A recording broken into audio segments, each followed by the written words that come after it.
The frustration have grown to the extent where Melburnians are losing interest in the government's decision, as Melbourne hits lockdown every other month. New restrictions are imposed almost on a regular basis. The bubble of easing them seems far away from now. This seems pretty clear that this time the government is also in agony to fight this pandemic and get over with it once for all now. In this lockdown 6.0 and third wave where government is hitting hard on people to get vaccinated, some people are skeptical about the vaccination and finds government reforms hollow and baseless.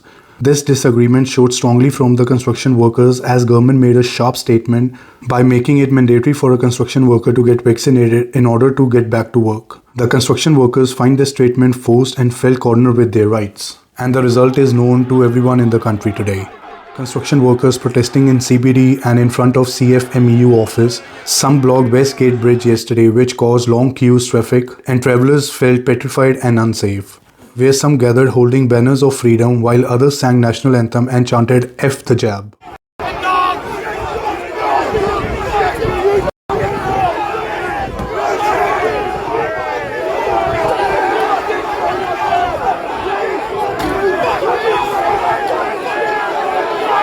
Many have been arrested, fined and prosecuted. Many civilians and policemen were rushed to the hospital after succumbed to the injuries.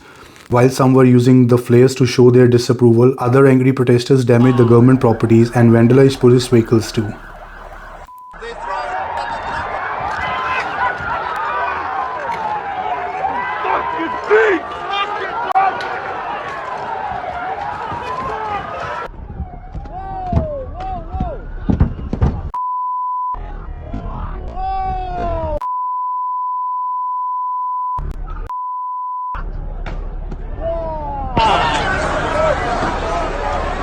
What the hell, man?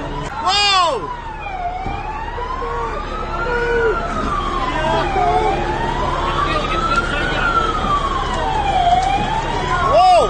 Whoa! Whoa! Whoa! Melbourne was recorded as one of the livable cities, but is Melbourne the same kind of city as it used to be? I'll leave you with some questions here now. Comment down below your views on these and share this video with everyone if you want this pandemic and this chaos to get over. Thank you for watching this video.